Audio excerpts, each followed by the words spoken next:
Okay. Should be it. Let me check. Let me check, let me check, let me check. Upcoming.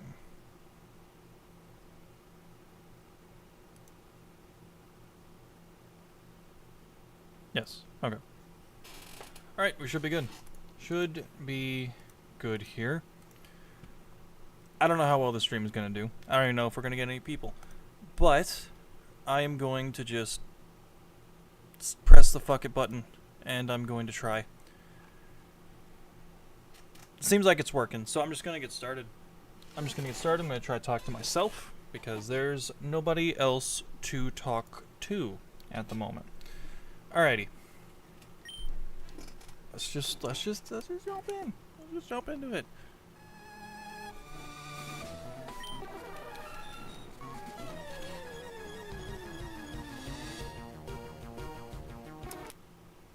Oh, I didn't mean to save a screenshot. Oh well.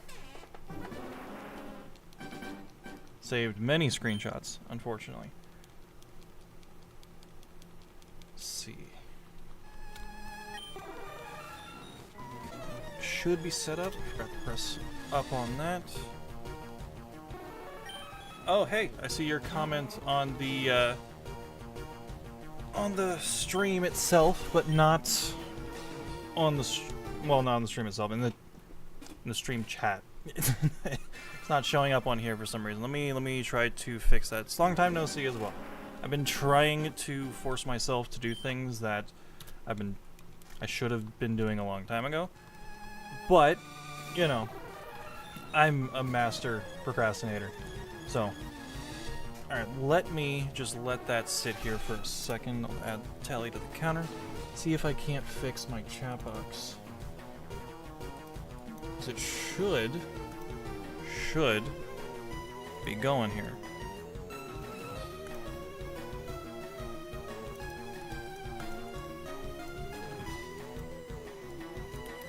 Alright, the link changed on it, so there you go. Now you're in there. Now I can see it when it pops up. Alright. Try to be more attentive on that. So how have you been? How have you been? Your first person here? I've been doing alright, personally. I don't know how many people we're gonna get here, to be honest with you. I'm probably only gonna stream for maybe an hour or two. But, yeah, we'll see.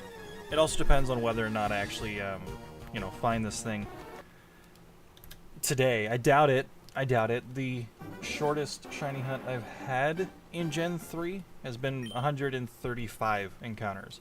I doubt we're ever gonna hit that low, especially for this. But it's been on my list of things to try to shiny hunt for a while now, so we'll see. We'll see how it goes. I do have other shiny hunts planned, as well as just other content that I want to do in general. But start small, work my way to it, see if I can at least get a schedule going, you know?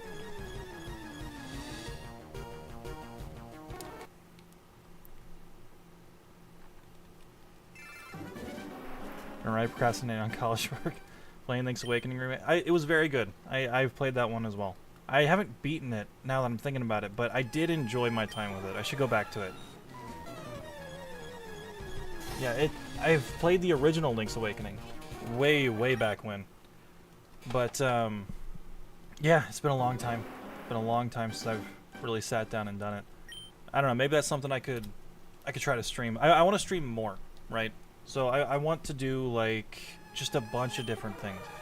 One thing I do have planned once I can get my my GameCube up and running is I want to play through Coliseum for the first time, and XD. I recently bought Coliseum, sitting on my shelf over there, and I've just never played it. People say it's good, but I never owned a GameCube as a kid. So that's one thing that I do want to try to do, because it seems like fun. I don't own XD yet. I plan on buying that maybe next check, but it is very expensive. The retro game market is awful right now.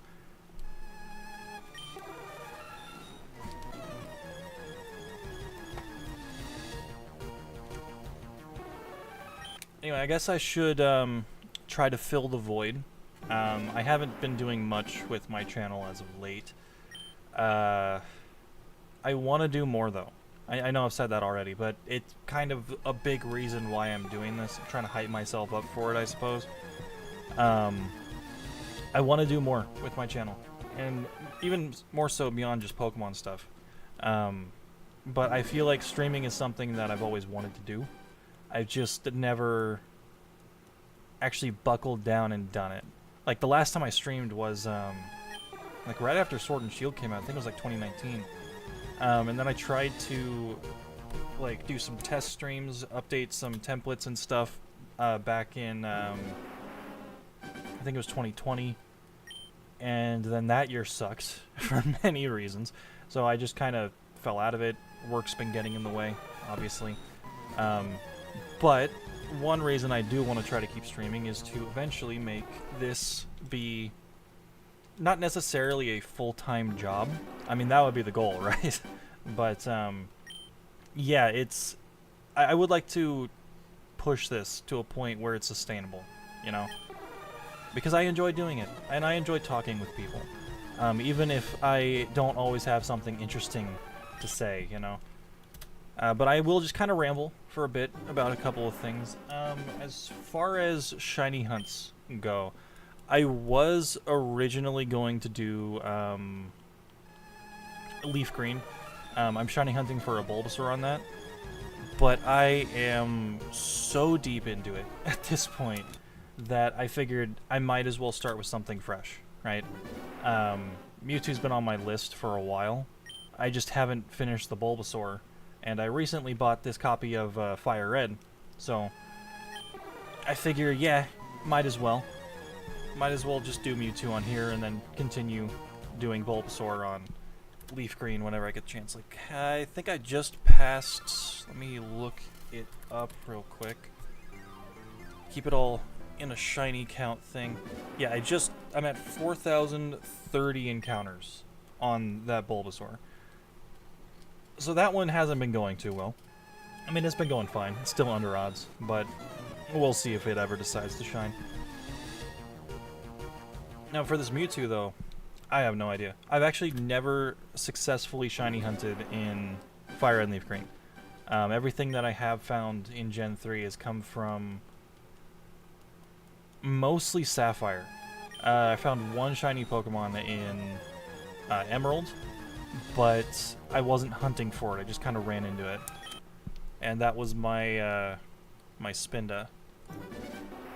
There we go.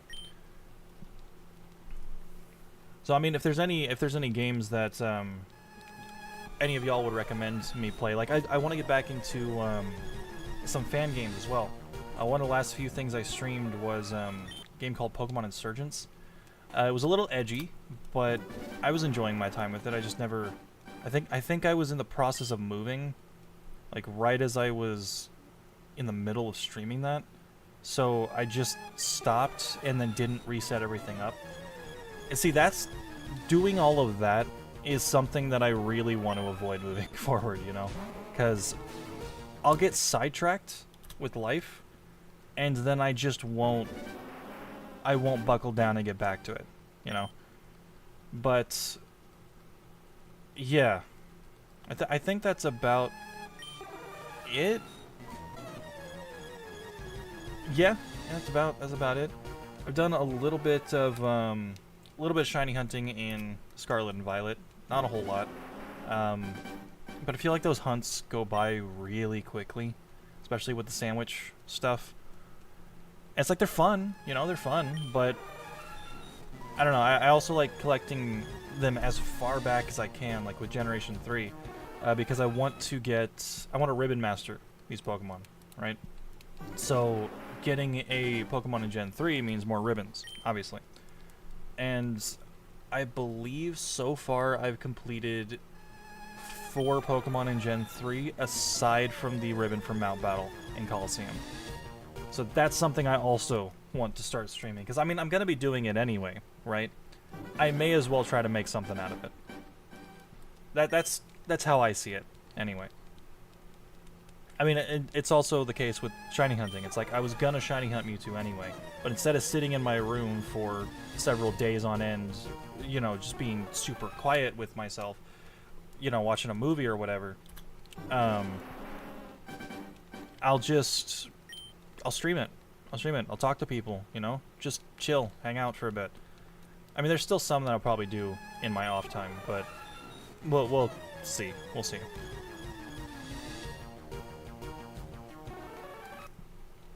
Also need to remember to press the button. I feel like I've missed a couple on the counter. But it's fine. It's fine. General idea is what I normally go off of.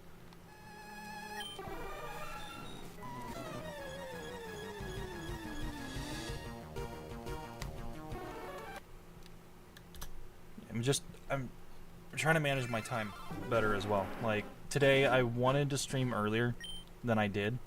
And I probably should have just pushed it off for a bit, but my brother wanted to play World of Warcraft for a bit, so I was like, alright, I kind of want to do that too, so I'll just push the stream out for a bit. I'm also, so for the first while, these streams are going to be at like random intervals. I don't have a set schedule. I don't really know what the set schedule is ever going to look like.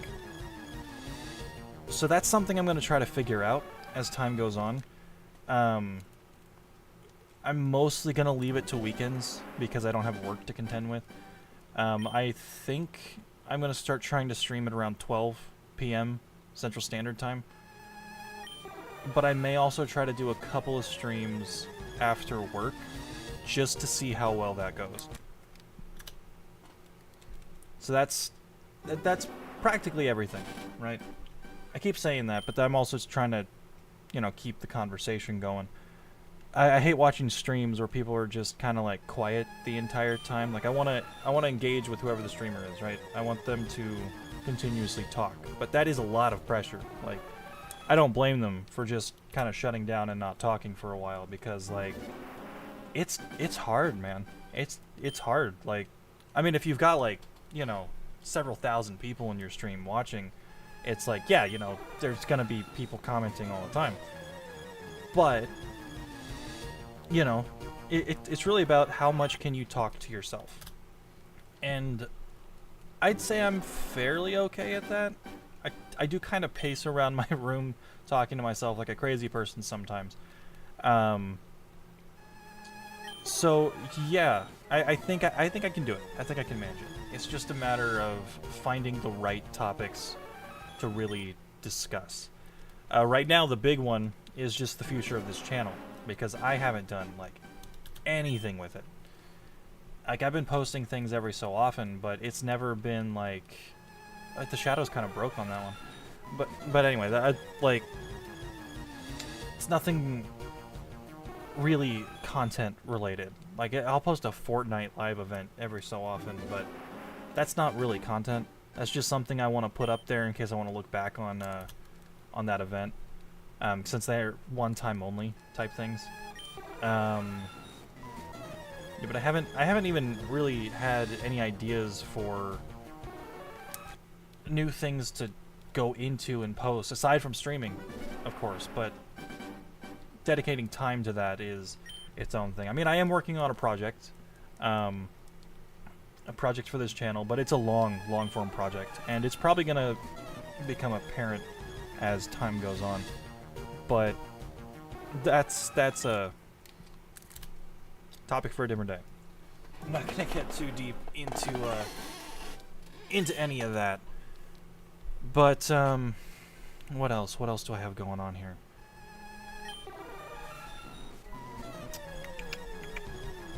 I have not completed Brilliant Diamond Shining Pearl.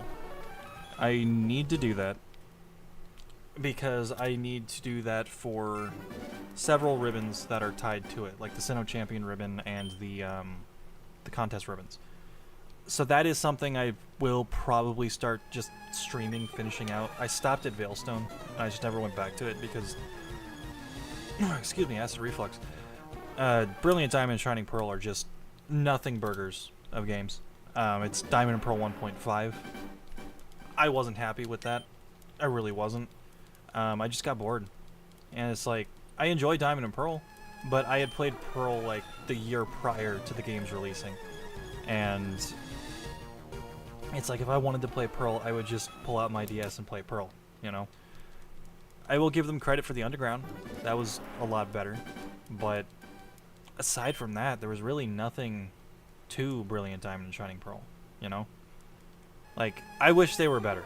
I love the Sinnoh region. I really do. But I wish Brilliant Diamond and Shining Pearl were just better games. And I feel like that's kind of been why I've stepped away from Pokemon content. Not Brilliant Diamond and Shining Pearl specifically, but just the games in general. There's been a lot of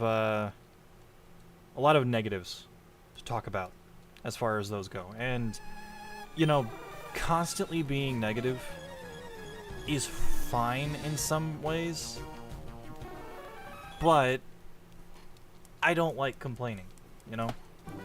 And, like, with Sword and Shield and, to some extent, well, with Sword and Shield, with Brilliant Diamond and Shining Pearl, to some extent Legends Arceus, and to some extent Scarlet and Violet, there's been a lot to complain about. As much as I enjoyed Scarlet and Violet, because I honestly do feel like those should have been, like, top 5 Pokemon games right there. They needed another year in the oven. Like, they were not complete. I'm hoping that maybe the Switch 2 will help boost the performance a little bit. But from what I've seen, the reason it's so horrible in terms of everything graphically is because of the memory leaks. Like, that's not something that upping your hardware is gonna fix, unfortunately. Yeah, Diamond and Pearl is my first ever Pokemon game, but Brilliant was not worth $60. I agree. Honestly, if they sold it for like $40, I think it would have been better. Hey, Captain, how's it going? Welcome to the stream. I've been trying to ramble for a bit about future content ideas, so I'm going to continue to do that. But no, I 100% agree with you. I feel like if they sold it for $40, it probably would have gone over a little better. And it's such a weird game, you know, because like people have delved into it, and it runs off of Platinum's code for the most part. I mean, it's on I think it's on the Unity engine, but it still runs basically off of Platinum's code. But there's nothing from Platinum in it. Like the movesets, the teams that the gym leaders will use are directly ripped from Platinum. I think Fantina had I think one of her Bannettes had Spite on it, which was a move that was deleted in Brilliant Diamond and Shining Pearl. So if you used a Ditto to transform into it, then it would tell you this move can't be used in this game. Meaning that she had a move on her team that just wasn't allowed to be used because that was part of her original moveset in Platinum. And that's just dumb. That's just super dumb. Like, why would they do that? Like, those games were clearly rushed products. They handed it off to ILCA, and I don't really fault ILCA for how bad those games were. I feel like they were a last-minute decision where Game Freak was like, well, we didn't really want to do a proper remake this time. We wanted to do a Legends game that took place in Old Sinnoh. But we didn't know if people would really enjoy that. So here's the original game as, like, a contingency plan, right? And I feel like it was just rushed really quickly. I mean, so I have... There's a running joke, right? Where Brilliant Diamond and Shining Pearl were so faithful that they managed to keep the void. They managed to keep tweaking in the game, and that was super funny to me. Because, like, God, when people started going out of bounds into the void and everything, I was like, damn, how did we get here? Like, that shouldn't have been a thing. But it was super funny, though. Like, part of me looks at Brilliant Diamond and Shining Pearl, and I just have to laugh, right? Like, there's a lot of enjoyment to be gained from how broken the game is. Like, speedrunners were completing it within, like, 17 minutes or something. Like, that's funny. That's objectively funny. But it's also kind of sad, you know? Because it's like, well, it shouldn't have gotten to that point, right? Like, they did Sinnoh dirty. And I'm afraid for what they're going to do for Gen 5 when we eventually get around to that. Because I I was one of those people that really hated Black and White when it first came out, but I replayed it at some point, and I'm like, why did I hate this game?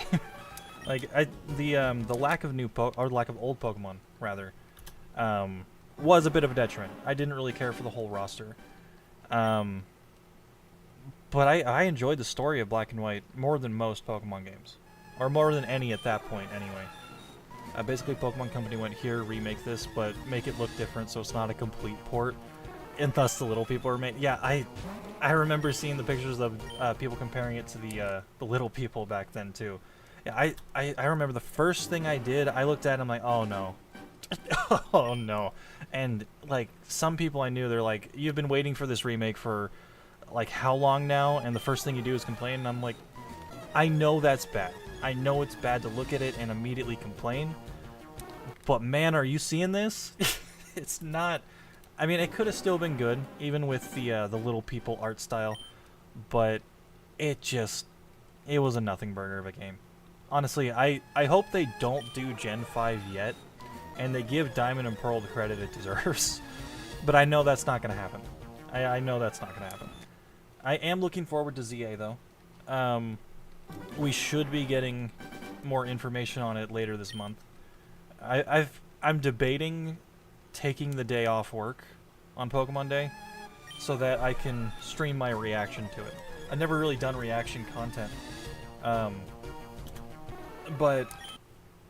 I feel like that might be fun, you know, just kind of sit there with whoever wants to watch me react to things and just react to it. I think that could be fun.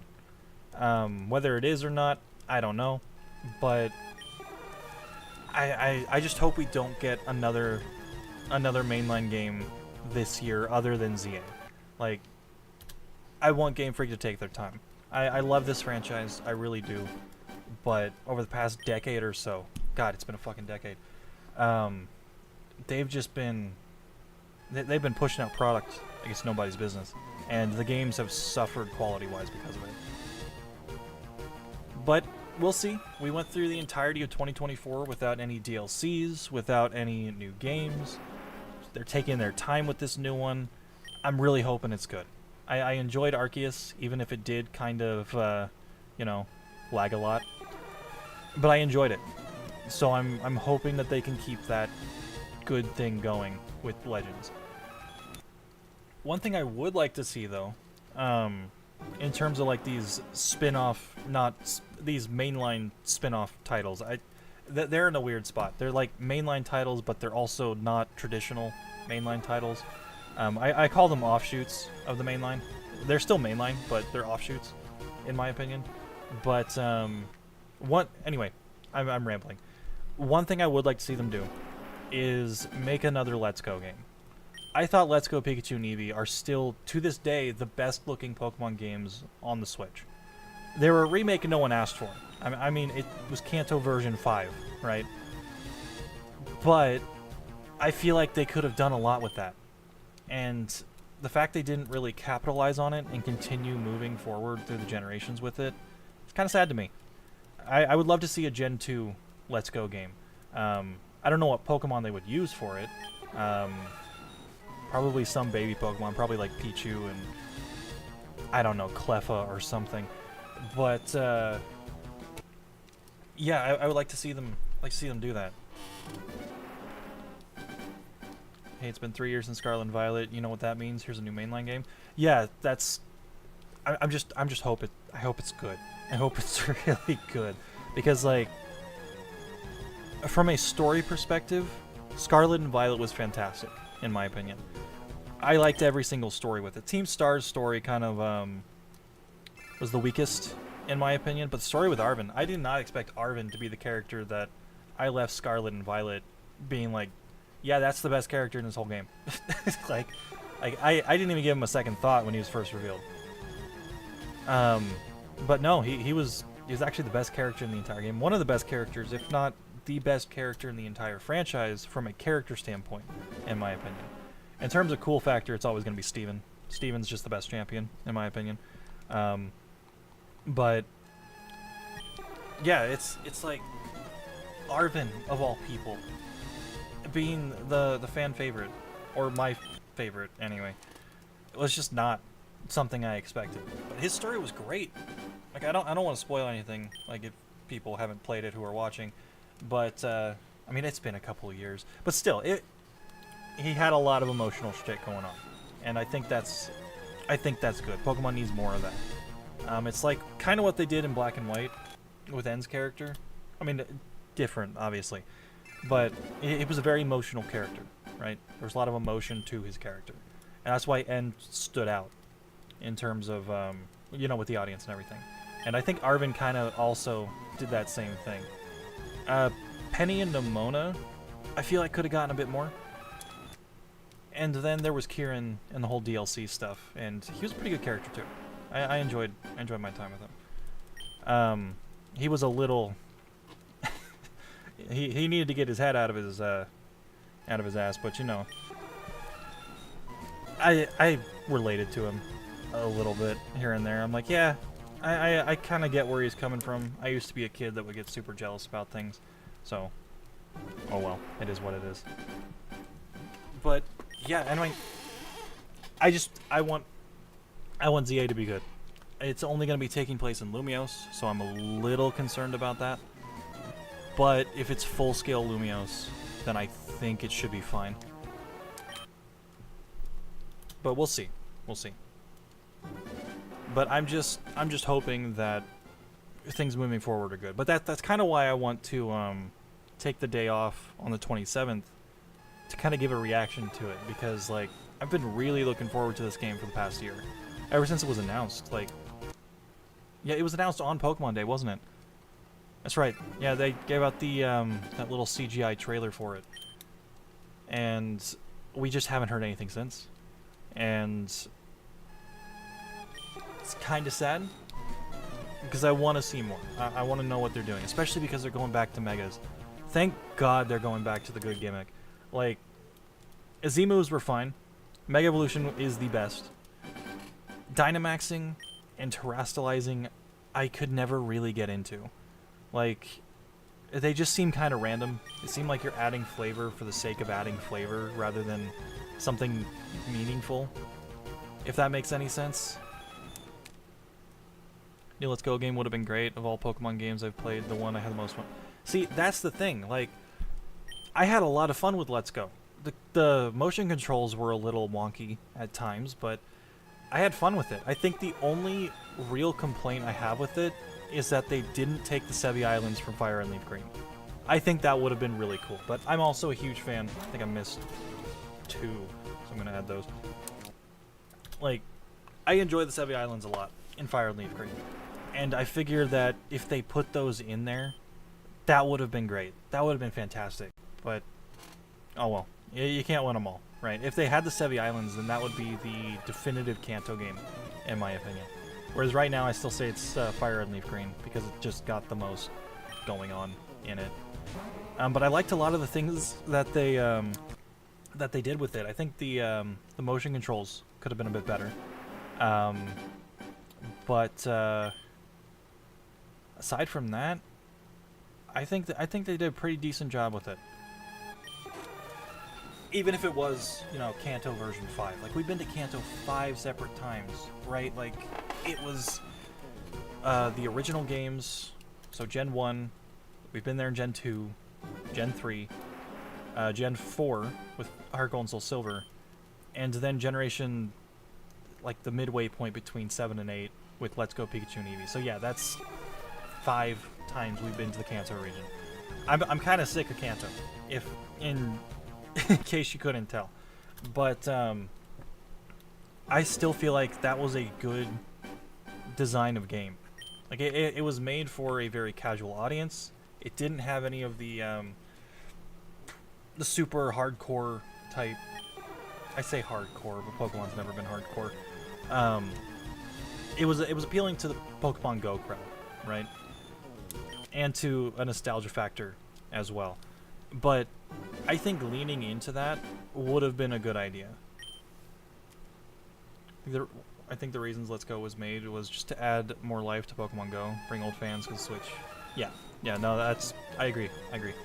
That's kind of where I was trying to go with what I just said. But I think there's like a delay on the stream and the chat and everything. So if I end up repeating a few things, then I apologize. But I'm testing YouTube, but I may test Twitch as well. But anyway, no, I agree with you 100%. And I feel like that's something they should have leaned into, right? Like, lean into that casual crowd. Get more people invested. Like, you got to have games that feel like entry points for the franchise. I mean, every Pokemon game kind of feels like an entry point. But if every game is an entry point, then you're going to lose people eventually, right? Like, not all of us are going to stick around and be, like, super dedicated fans. Like, you know, I mean, I am. I buy every single one. But you gotta give the casuals something to look forward to. And I think it was good. I think it was good mainly because it knew exactly what it wanted to do and exactly what it wanted to be. And not a whole lot of modern Pokemon games really get that. And it's like with Sword and Shield, it felt disjointed. It felt like they didn't really know what they wanted to capitalize on. It's like, are we capitalizing on Dynamaxing? Are we capitalizing on the wild areas? Or what's the story going to be like? Because story in Sword and Shield was the worst in the entire franchise, and Gen 1 exists. So, like, you know. But as far as Pokken is concerned, I feel like they should have leaned a little further into that as well. Because, like, it has its following. And I think if they pushed it a little harder, then I think it would have really found its footing. But they kind of just dropped it and then just left it at that. Like, I think there was a couple of DLC fighters for it, but they didn't really push it, you know? Like, I mean, I played Pokken. It was alright. I'm not the biggest fighting game fan, though. But I feel like it was a good little game. And it still has its cult following. I think it still shows up at VGC every single year. So that alone should tell you that it has potential. But Pokemon has a very hard time capitalizing on potential, which, again, kind of sucks. Yeah, and every new game has always had kind of that problem, as of late anyway. Because, like, they'll do this thing where they'll release a game, introduce a new gimmick. They're like, oh, get excited for Dynamaxing. And then it's like, okay, but is it going to show up in the next game? It's like, no, it won't. Like, that's one of the things that I also had an issue with Brilliant Diamond and Shining Pearl, is that it had no connectivity to Sword and Shield whatsoever. And that is an issue. Because every other remake has always had access to whatever the previous games in the generation were. Made sense in 2018 since everyone was playing Pokemon Go, and obviously Nintendo wanted people to buy a Switch, but can't wait for Sword and Shield. So making a Yellow remake was the right move. Yeah, no, I agree. And I honestly do think it was enjoyable. Like, there's some good things to do in there. Like, shiny hunting in Let's Go Pikachu and Eevee is something that I will probably end up doing again. I've only ever successfully shiny hunted once, and it was for a Nidoking. And I enjoyed my time doing that. You know, getting the catch combos, looking through the overworld to find the Pokemon and everything. No, it was a lot of fun. I enjoyed it. I think the lack of wild battles kind of hindered it a little bit. I feel like, if anything, if they ever did make another one, I feel like there should be a classic mode, I guess would be the right way to put it, where everything is just like it was in the old games. You still battle wild Pokemon and everything. But I feel like they still handled that properly in terms of, like, the Snorlax and legendary Pokemon. In fact, if they did that for every Pokemon, where you had to battle it and then do the Pokemon Go catch mechanic, I think that would have been pretty cool. Like, for every single Pokemon. But instead it was only left to, like, Snorlax and the 3 birds and Mewtwo. At this point, I don't see a reason for another Let's Go remake unless the Pokemon Company wants to release it as Switch 2 exclusive. See, that... I could see that as well. I don't know, I feel like it would just be fun, personally. Like, a nice, fresh take on the old games. I think having like a side spin-off type thing, which is like, hey, here are the old games, but they're more palatable for like newer audiences or something. I think that would be a good direction to take. But you're right, there probably is not a reason for it. I'm just kind of wanting one personally because I want them to get to the Hoenn region. Like if you slap the Hoenn region in any game, I will buy it. Like I'm a shill for the Hoenn region. Even if it does have its problems at times, especially in Omega Ruby and Alpha Sapphire, but I'm a shill for the Hoenn region. So like, if you wanna get there, I'm all for it. I want to see a Hoenn region game that's very Legends styled, but the problem is like, what would they do with that though? You know, like. I could see maybe something going around the idea of like Sutopolis and the Draconid people and stuff like that. You know, lean into the new lore dumps that were created in Omega Ruby and Alpha Sapphire. But I don't know how they'd really do that. But there are other regions that would be a better fit for Legends right now. Anyway, like I would love to see a Unova one that kind of goes into the whole original dragon thing with Reshiram, Zekrom, and Kirim. Because we still don't know what that original dragon looks like. Like, they fused one or the other with Kirim at one point, but we never saw the original. And I think that would make a good Legends game. And then, of course, you have Johto. Just tons of history there. Like, you could delve into Celebi, you could delve into Ho-Oh, you could finally do something for Lugia, because, I mean, let's face it, outside of the movie, that dude's got nothing. Like, there's a lot you can do with Johto. It is a lore-rich region. I would also like to see them kind of branch off into other things. Like, if there's one region that I would love to see in a mainline Pokemon title, it's the Holland region. It was only ever mentioned and brought up in the trading card game. But it's like above Kanto, but below Sinnoh. That's kind of where Holland is, and it's just a big empty nothing region. Like, I feel like that would be a good basis. Oh, whoops. That would be a good basis for a Legends game, right? But it's up to their discretion. I think they're gonna capitalize more on people wanting to go back to regions they've already visited. Like, Kalos was a choice. I don't know how they're gonna do that. Like, Kalos is a very lore-rich region, right? But I don't think we're going that far back. So it's gonna be kind of interesting to see what they do with it. I'm looking forward to it. I really am, because I enjoyed Arceus. I enjoyed what they did with that, delving into you know, I had it. It's gone. Delving into just Sinnoh's history in general, seeing why people worshipped the time and space gods as much as they did. I think renaming it to Hisui was a bit of a choice. I could have just kept it at Sinnoh, but I get it. You know, over time it was changed to Sinnoh because the legendary Sinnoh Pokemon and blah blah blah. So, yeah. But I do want to see them do that.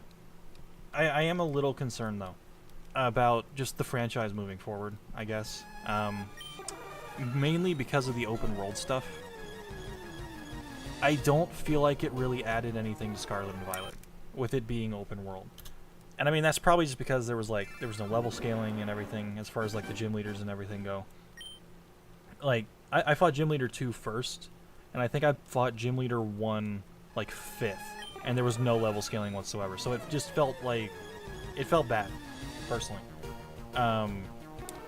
But I don't feel like Pokemon's ever needed to go open world, like fully open world, if that makes sense.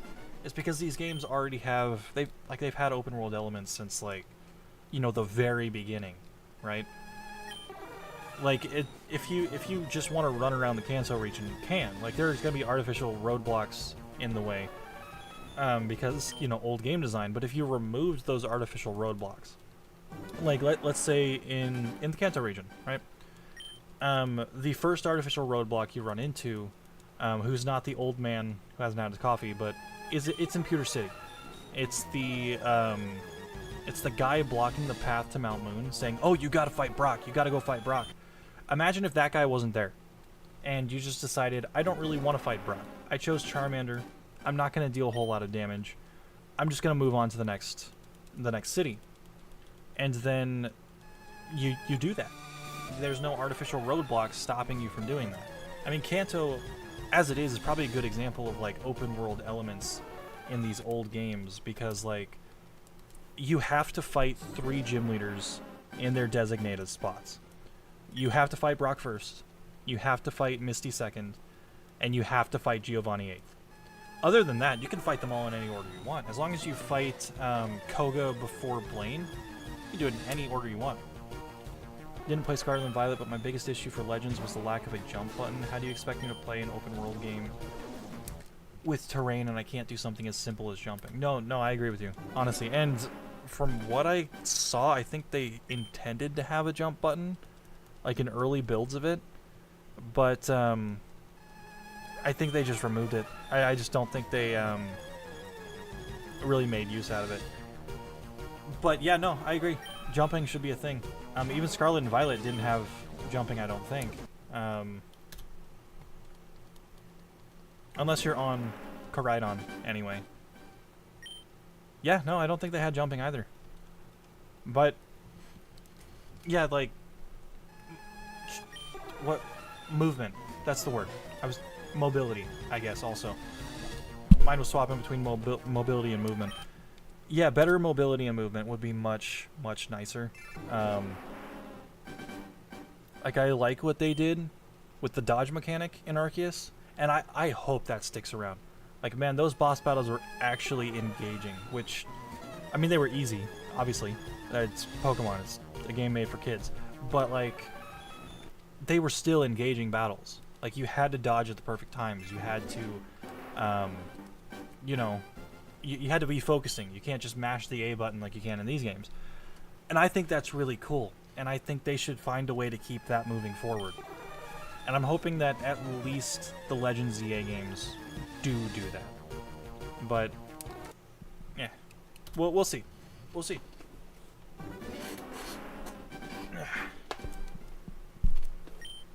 But yeah, no, I've said it a lot already. I'm kind of just repeating myself to keep myself talking.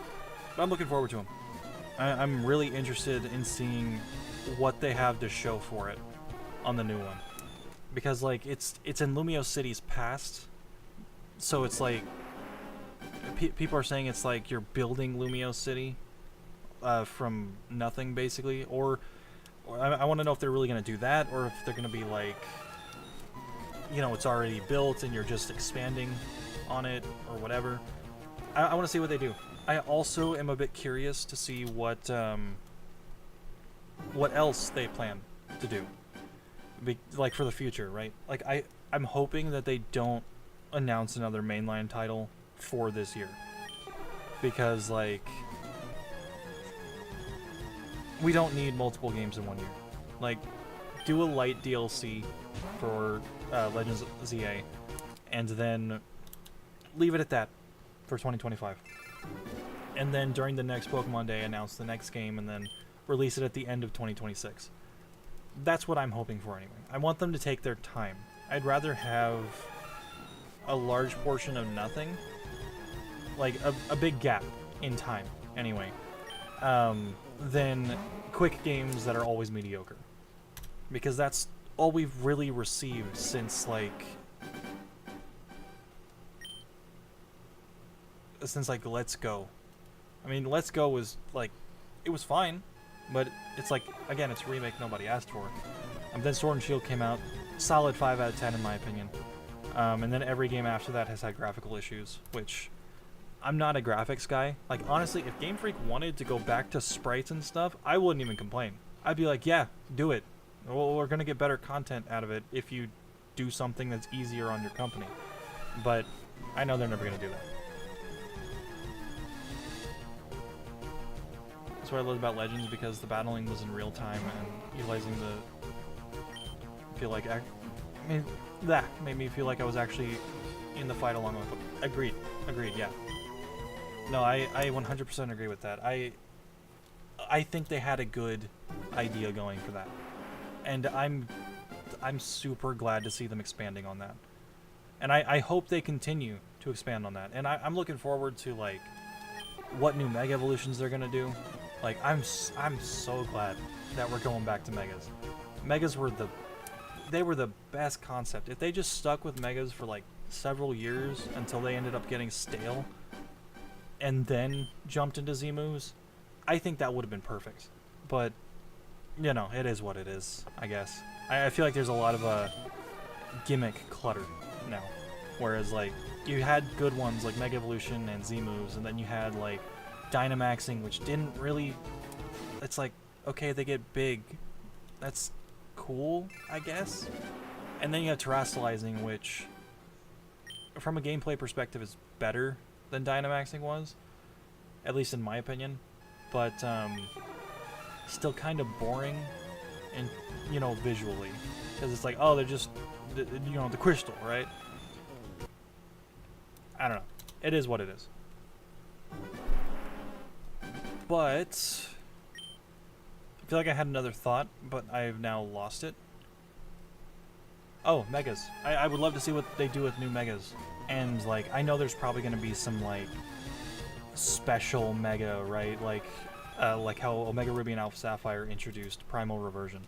I assume there's going to be something like that. And I assume it's going to be for Zygarde.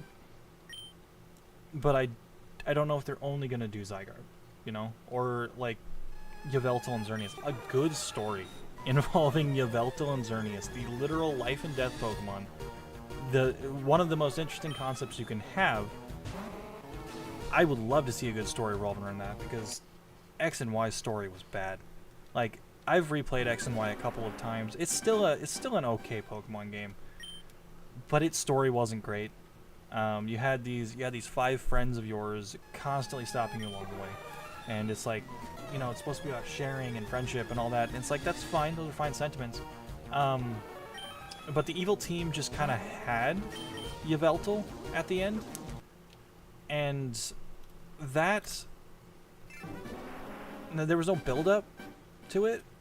It's just like, oh yeah, we've had Yveltal in our warehouse like the entire time.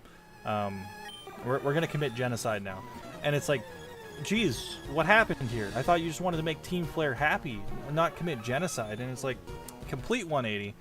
And then, like, when the one interesting thing happened, where, you know, Lysander fired the weapon, it just ended. I was like, oh, something's happening. Oh, it blew up the town. What's gonna... Oh, we're all fine. It's over. I don't know why I reset. It's like, what are we doing here? Like, nothing happened.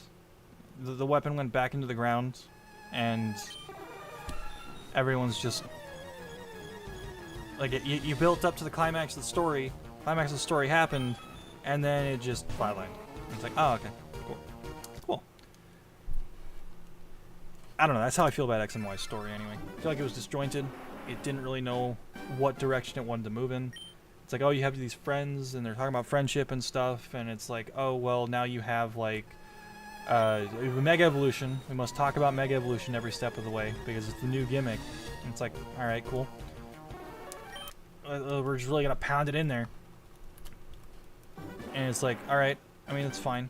But then you had like the friends story, then you had the Mega Evolution story, then you had the main story, which they seemingly forgot about until the very end. It's always been the thing with all video games and consoles. There always has to be a new gimmick, whether it's a good gimmick or a bad one. Nothing is ever 100% consistent. You're right. But I feel like we're getting to a point with Pokemon where there's a little bit of bloat, right? And it's hard to get attached to these new gimmicks because, like, Pokemon has always been in a weird state, right? Where everything from the previous game passes on to the next game, right? I mean, just look at the Switch and Switch 2. The gimmick for the Switch was IR and HD Rumble, and the near concepts no one ever used. You're right, yeah. But I'm talking more from, like, gameplay gimmicks, anyway. not in terms of like hardware gimmicks. Although I do feel like the IR thing is, I feel like that could have been capitalized on a little better, but it's up to the game designers to try to use that. But as far as like the gameplay gimmicks go, right, like Mega Evolution, Z moves, all that, I feel like we've gotten to a point where there's a bit of bloat. So you had like Mega Evolution, right, which was kind of like the cherry on top. It's like, oh, this makes sense. It's an add-on to Mega Evolution, or it's an add-on to Evolution, right? It's the next stage of Evolution. Then you had Z moves, which is like, oh, this revolves around the attack mechanics in the game, one of the core features of the game. Same with Evolution. And then you got to Sword and Shield, and the other gimmicks were deleted. You couldn't use them anymore. And instead of doing a gimmick that revolved around like, you know, one of the core features of the game, there's like, oh yeah, the Pokemon can get big now. And it's like, okay, but what does this have to do? What is this? Why are they getting big? It's like, oh, just cause. Just they're big. Look how big they got. I was like, okay, cool. Same thing can kind of be said about terastallizing. I know they did kind of build a lore reason in for it, but it still just kind of felt ham-fisted. It also didn't. You didn't get the lore reason until DLC 2, so it's like, you know. But it's also like, I can't get attached to these gimmicks anymore. Like with Mega Evolution, I got attached because like it was there for. Started in 2013. We had it in Omega Ruby and Alpha Sapphire. 2015 was an off year. 2016 was Sun and Moon. 2017 was Ultra Sun and Ultra Moon. 2018 was Let's Go Pikachu and Eevee. And Mega Evolution appeared in every single one of those games. So you had 6 years worth of Mega Evolution to get attached to the concept. I think that's why it went over as well as it did. It was always there, right? Whereas Z moves, they were there for one region. We had them for maybe 3 years. I don't know why I reset on that again. We had them for like maybe 3 years. And it's like, that was fine. That's enough time to kind of get invested in the concept. But then they deleted it after Alola was done. And it's like, oh, okay, well, I guess I shouldn't get attached to this new gimmick because it's not going to show up in the next game. And lo and behold, Dynamaxing is gone. Same thing with terastallizing. I have no interest in it because I know that it's not going to be in the next game, right? I'd rather they stop making new gimmicks for battles and just focus on the ones they already have. Expand on those ideas. Like, that's all I want. I just feel like there's a bit of bloat, you know? Whereas Pokemon's always been in a weird, like, scenario where that very few games have ever actually been able to do, right? Where everything from the previous game matters to some degree. Like if I'm catching a Pokemon in Fire and Leaf Green right now, right? I'm eventually going to transfer this Pokemon into Ruby and Sapphire so I can get more ribbons. I'm going to transfer it into Pokemon Coliseum so I can get another ribbon. Transfer it into Generation 4, and Generation 5, Generation 6, Generation 7, so on and so forth until I reach the end of the pipeline, right? There's a level of connectivity with these games that other games just don't have. Unless they're like an MMO or something, like World of Warcraft, for example. But it's an MMO. It's a solid single game. Whereas this is like 80 games at this point or something. I feel like there's a... how do I phrase this? There's a precedent that Game Freak has set since the beginning of the franchise, where it's like, get attached to the things that you have here, you know? But it's hard to get attached to these gimmicks when they're gone in the next entry. Like, at most, I think you could still, like, look forward to seeing them in Pokemon Masters, Pokemon Go, but it's like, I don't know. Like, Masters is fun, but I'm not foaming at the mouth to be like, oh, I must have terastallizing in this game. I need terastallizing. I just don't feel that. I didn't even feel that with Mega Evolution. Although, I guess that's not really a fair comparison because Megas were in there since the beginning. But still. And same thing with Pokemon, like Pokemon Go. I'm not sitting there and being like, I must have Dynamaxing, because they're doing their whole Dynamaxing push right now. And it's like, okay, cool. And I feel like they also mishandled Mega Evolution as a whole, personally. Because there's still Megas that aren't available in the game. But that's because it's such a restrictive mechanic. Like, I feel like, again, I feel like they should have doubled down on Megas. But that's just my take on that. I think I pressed the button last time. I'm just yapping.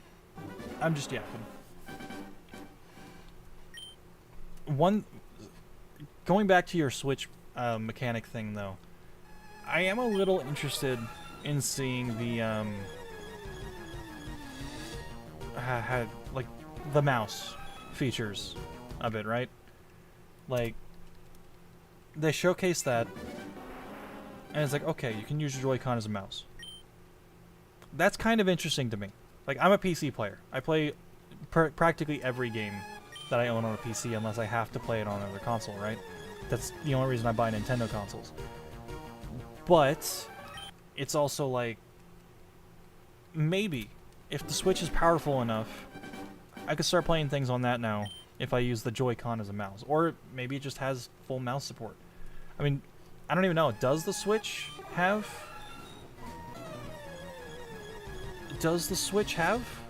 mouse and keyboard support? I've actually never tried it, honestly, but like, God, I'm never playing anything on that again. I played Fortnite on that thing. I got headaches. I had to go lie down because it was that bad. It's fine to yap. I love seeing Mewtwo say Mew for the 107th time. Yeah. I mean, this shiny hunting for you, right? Generation 3 shiny hunting. No way to increase the odds. But yeah, see, like, but I enjoy yapping. I enjoy yapping a lot. Just kind of talking in the void.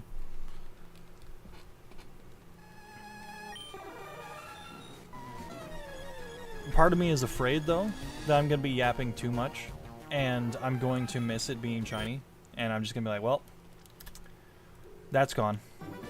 May it rest. Yeah, but I've probably missed like 15 or so on the counter.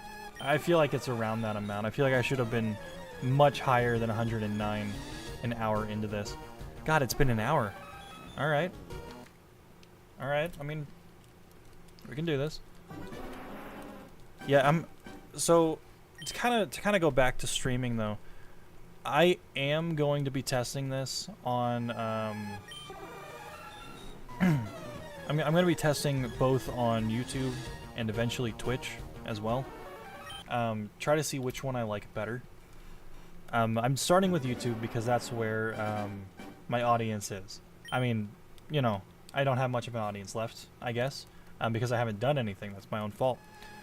I'm not going to blame anyone for wanting to kind of just back away from this channel because I haven't done anything.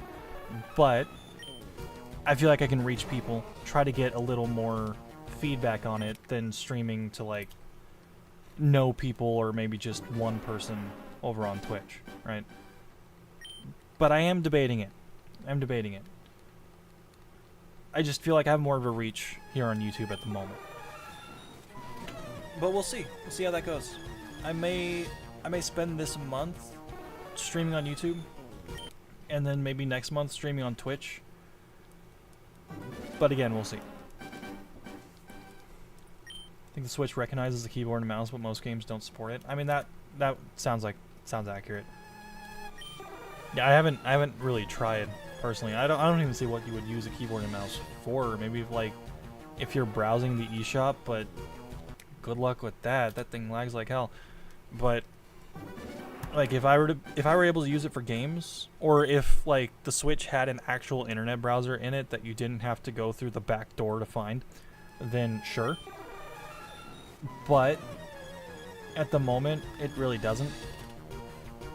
And I mean, I'm not playing any keyboard and mouse intensive game. I'm not playing any like first-person shooters, just shooters in general on the Switch, because I've tried that and it was awful. I don't know how people do that. Like, that's...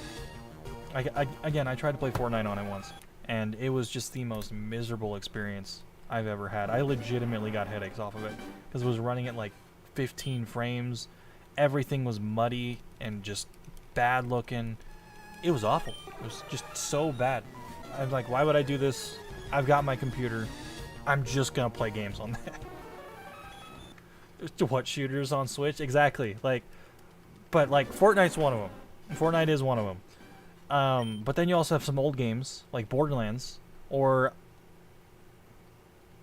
Overwatch is on Switch too. So I don't know how people managed to do that. Or at least Overwatch was on the Switch. Overwatch is on the Switch, right? Let me Google that. Is Overwatch on the Switch? Yes, Overwatch is on the Switch. So, I mean, if you want to be a Switch Overwatch gamer, that is an option that exists. It's not a good option, but it does exist. I feel bad for anyone who's ever tried that. But, I mean, Overwatch in general is just kind of a bad game right now. But who knows? Who knows? They said that there was going to be a big announcement, groundbreaking gameplay changes to Overwatch soon. So we'll see. We'll see. But Marvel Rivals is the new kid on the block. And honestly, I've been having more fun with it than I have with Overwatch in the past, like, 5 years. So I'll take what I can get. I'll play the new kid on the block. I have been playing Marvel Rivals a lot, though. And it is very fun. It is a very fun game. I played the free-to-play online Crysis multiplayer on Switch. The UI is abysmal and the game lags like crazy. Yeah, no, I don't doubt it. Like, Crysis? Really? Like, I didn't even realize that was on the Switch at all. Like, I mean, I know it's a free-to-play online thing, but, like, still. God. I remember when people were using Crysis as benchmarks because it was that graphically intensive. I can't imagine that, like, the mobile game... I assume it's a mobile game anyway. I don't know why I said mobile game. But, like, the multiplayer game, MMO or whatever, is, like, that graphics intensive. But I'm sure it's more graphics intensive than the Switch can handle. Or at least it wouldn't be optimized for it. Like, I always use this comparison. So, I used to have a phone that was made in 2018, right? Only 1 year after Switch. It was a Razer phone 2. Razer, the gaming brand, right? And I played Pokemon Unite on it. It didn't lag at all. Not even a little bit. But when I played it on the Switch, it lagged all the time. It never stopped lagging.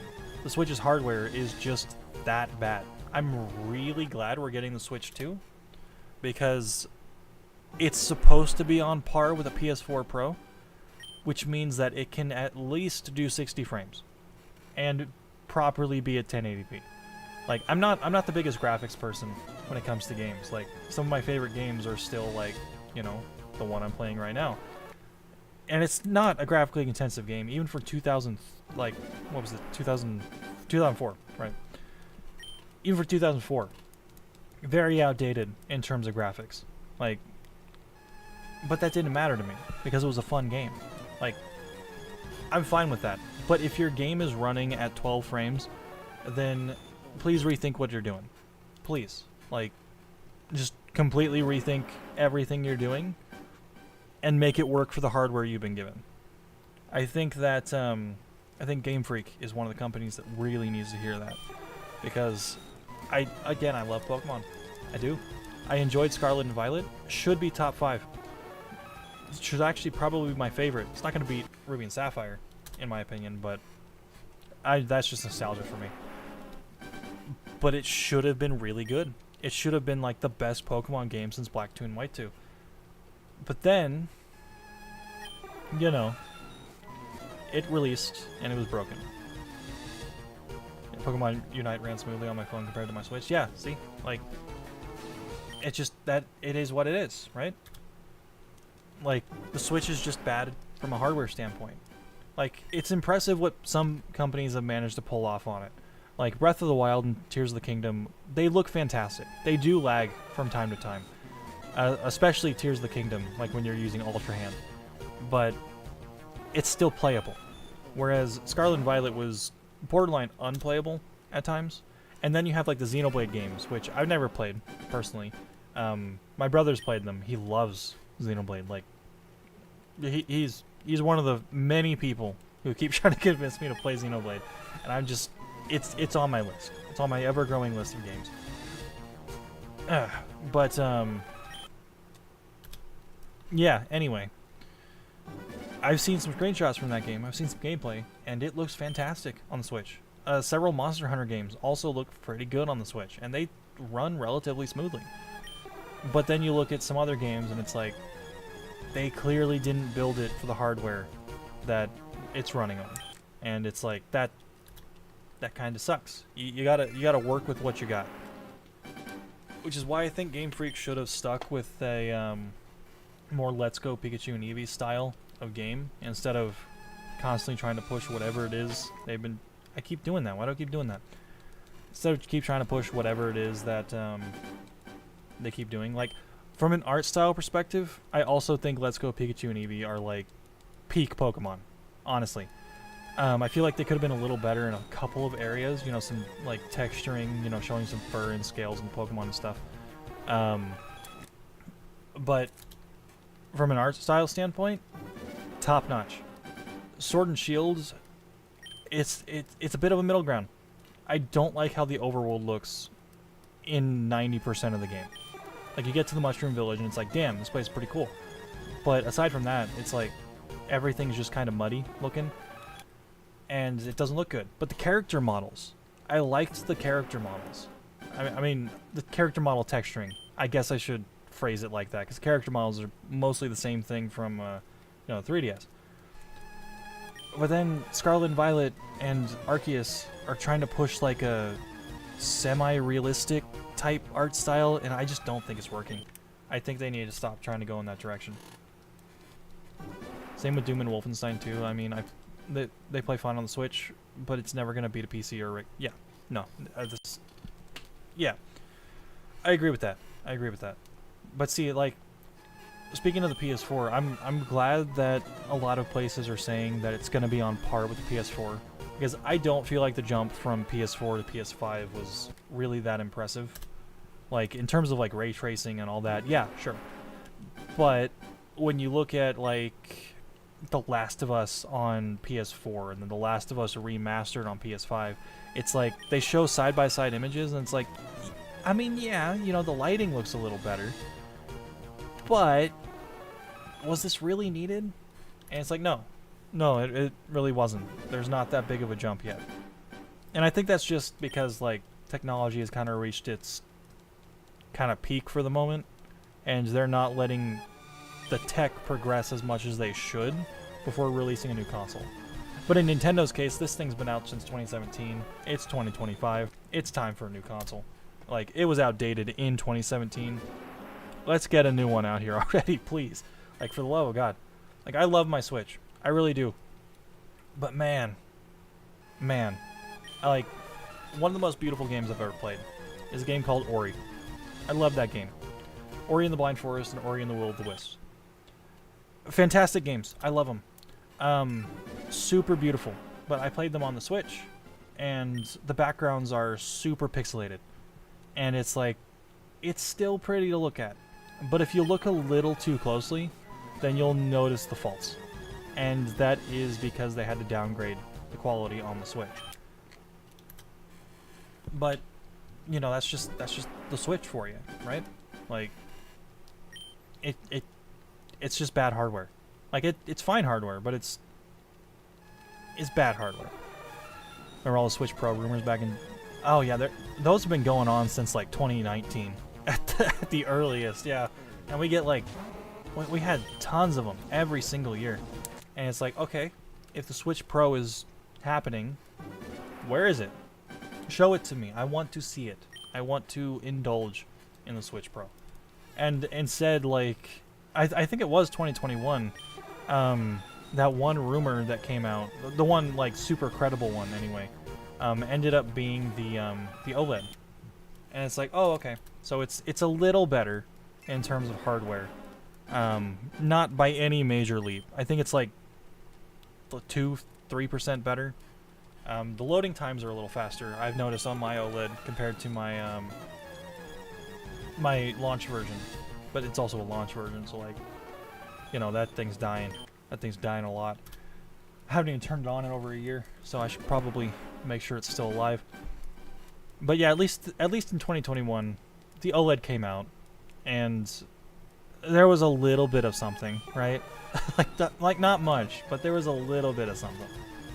Yeah, I wish Nintendo would have made like the opposite of a Switch Lite, where it's like the Lite exists as handheld only, right? But then you also got it to a point, or I mean, you could have done it in, you know, in reverse, where it's docked only. They could have put better hardware in the docked version and been like, well, if you want to play the best version of the game, go play the docked version. I would have done it. Like, I would have bought a docked version, just a only docked version, just to play the games better, you know? Like, I think one game that I think would really benefit from it, that I don't think has as many problems as a Pokemon game does, is Hyrule Warriors. I think that game would be much, much better on the Switch 2 when it eventually comes out. Just because I think the only thing holding it back is the hardware. There's too many things on the screen that can't really render it.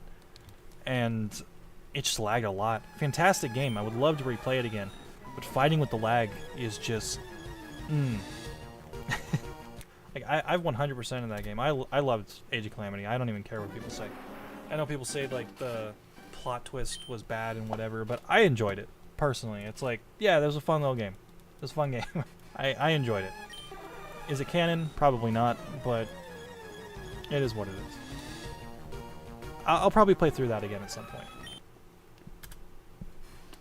It's probably one of the games I'll actually go through and, you know, properly test once the Switch 2 comes out. I'll probably do like a comparison video between the Switch and Switch 2 once it's out.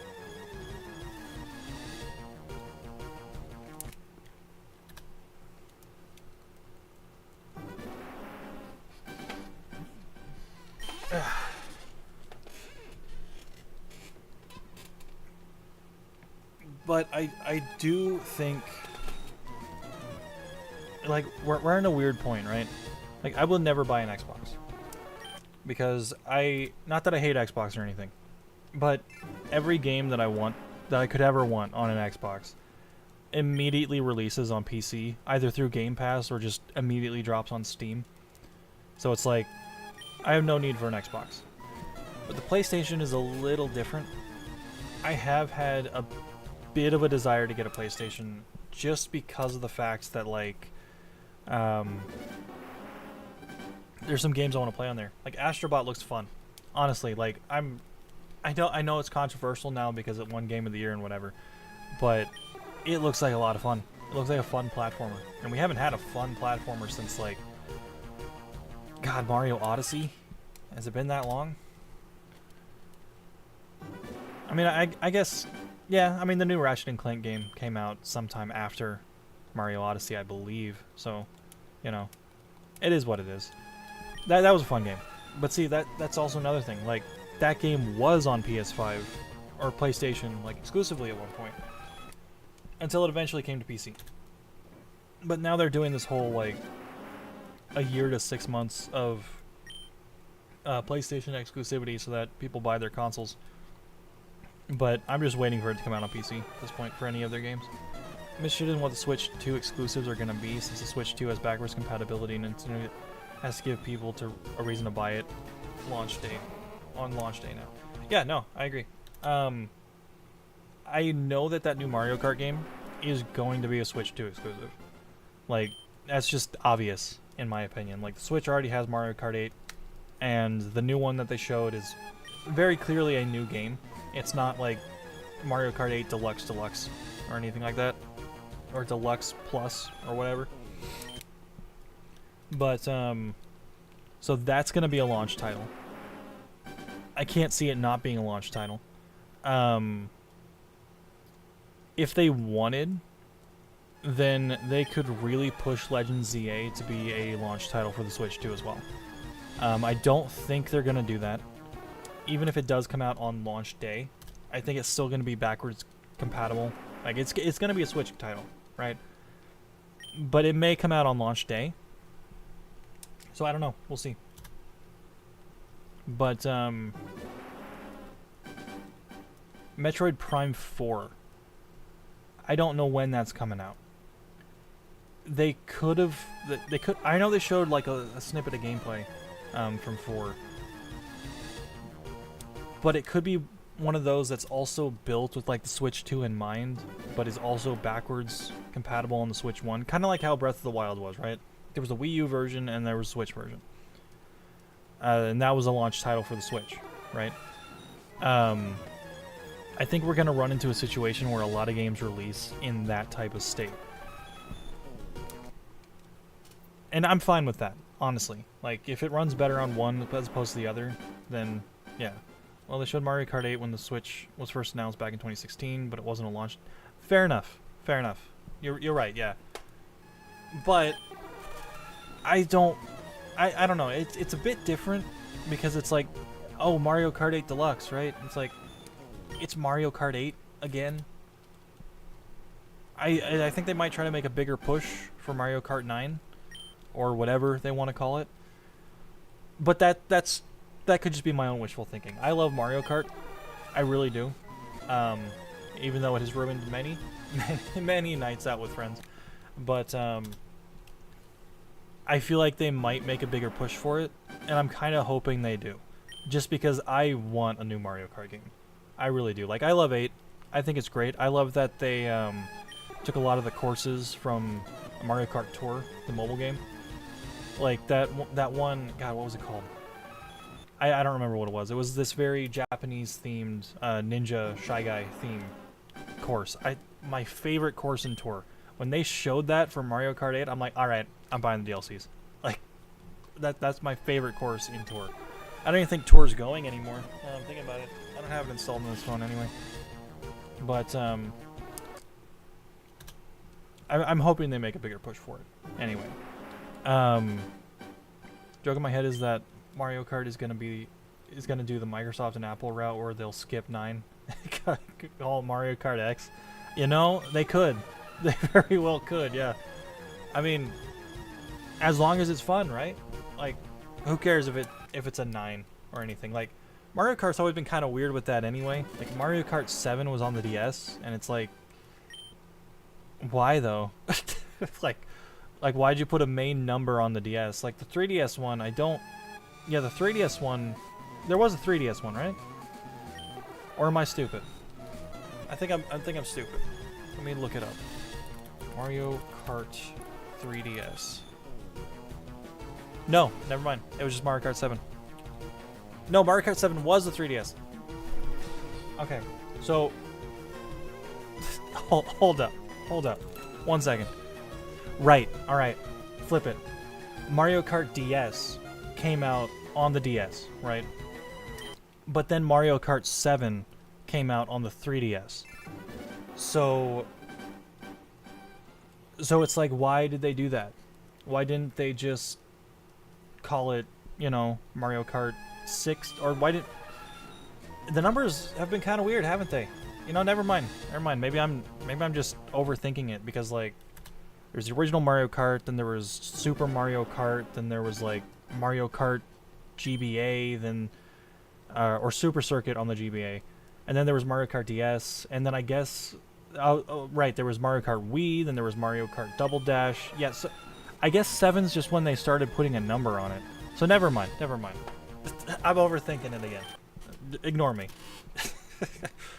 No, but God, I remember playing so much Mario Kart DS, though. Like, I played... Like, my DS had a broken top screen at one point, right? And so I only played using the mini-map, because that's all I could do. And... I still managed to win races with that. Like, I'm glad they added that mini-map on the bottom screen, or else I wouldn't have been able to play that game. Yeah, but no, anyway, I'm looking forward to the new Mario Kart. They haven't shown anything of it, but they did show that... They showed that new course, the characters have new models, so it's clearly not Mario Kart 8 again. And you can have 24 kart racers on the map at one time. That sounds pretty cool to me, honestly. Like, we've been at 12 for forever. I'm looking forward to seeing how chaotic 24 can get. Yeah, but I'm also wondering, like, what other games are they going to do, right? Like, are they going to have another Zelda game? I don't think they will.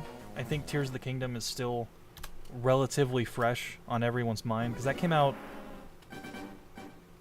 2022, I believe?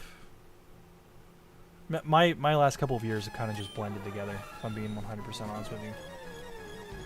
Super Mario Kart 64. I forgot 64. You're right. And then Double Dash, DS, Wii, 7, 8, and Tour.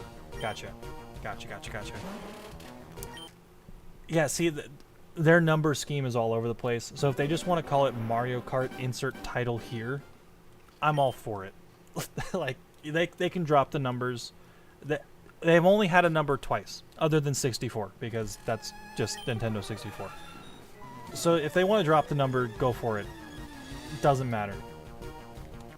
Mario Kart DX, Mario Kart 8 DX, Deluxe, whatever, was basically Mario Kart 9 at one point anyway, because of all the DLC courses it got. Like, it's basically a new game.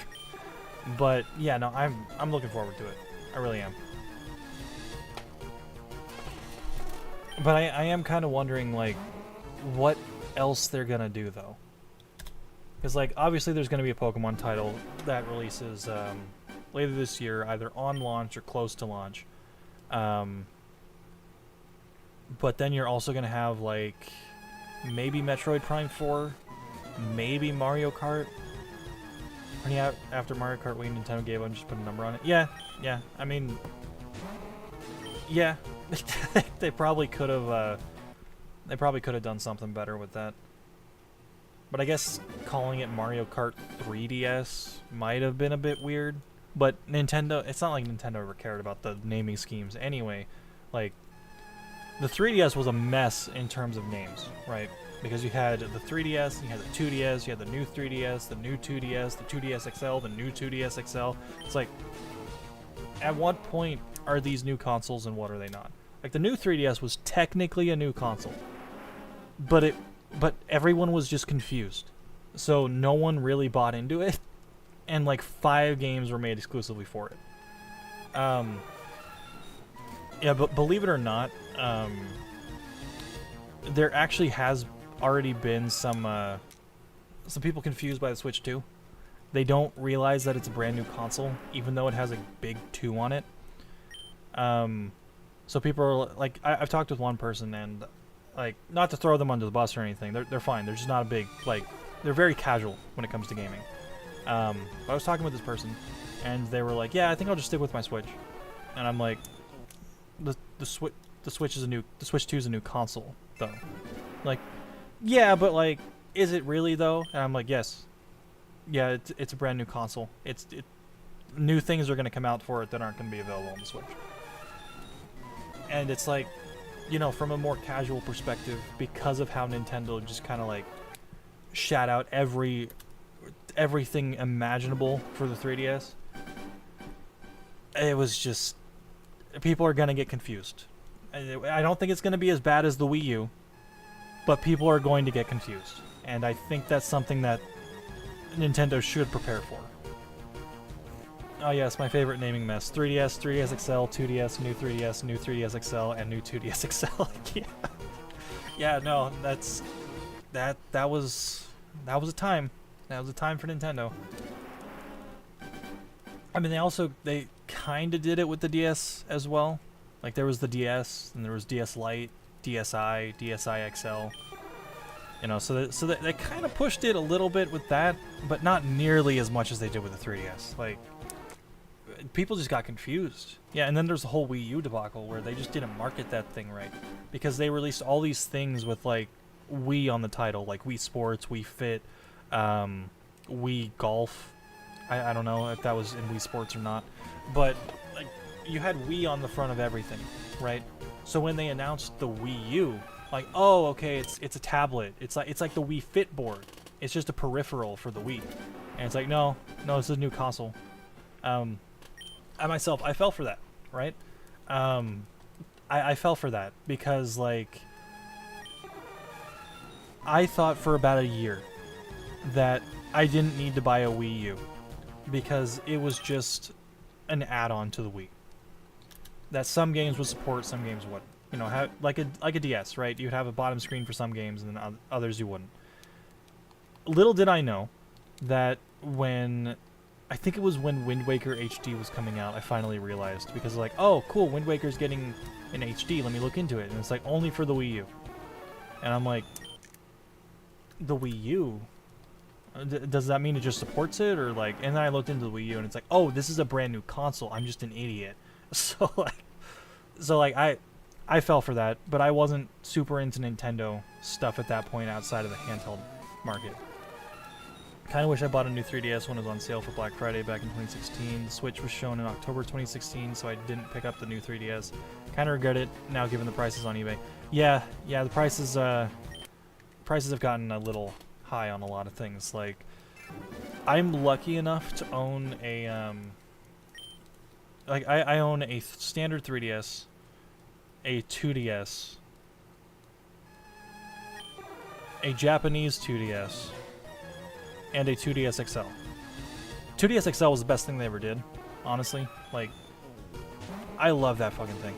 Like, that's the best version of it. So if you can find yourself a 2DS XL and make good use out of it through some, some homebrew activities, I would say that would be the one that's most worth it, in my opinion. Just because, like, the screens are better, the form factor is better. I did it again. The form factor is better. It's just better, in my opinion. That's like the definitive version of the 3DS line. It also was the last one, so that I guess that checks out. But still, I would look into that one if you want to do something like that.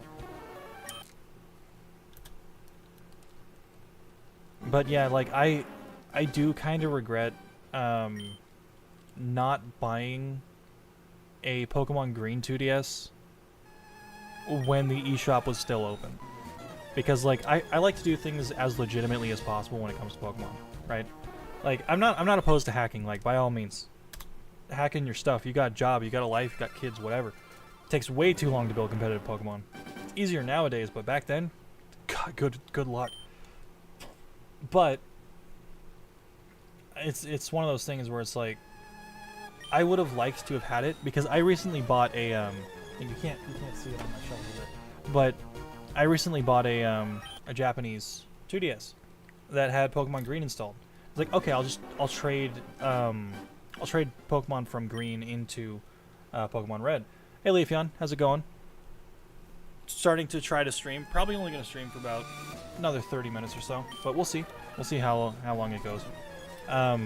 Anyway, where was I? Right. Turns out you can't trade Pokemon from a Japanese Virtual Console game to an English one. If I knew that, I wouldn't have bought the 2DS.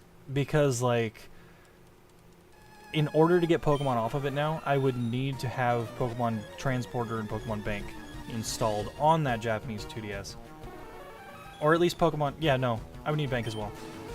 So that I can put it into a 3DS game so that I could transfer it then into an English game. So yeah. 2DS XL was kind of all over the place, but didn't really see a reason to get it since I already had a Switch. Now I've been seeking 3DS games like Kid Icarus and Resident Evil. God, Kid Icarus is... That game is so expensive. I saw one in a store the other day. Like, it was complete in box, but like, it was like $200 almost, just for that game. Photosynthesizing yourself. I've been doing pretty good. Trying to force myself to stream.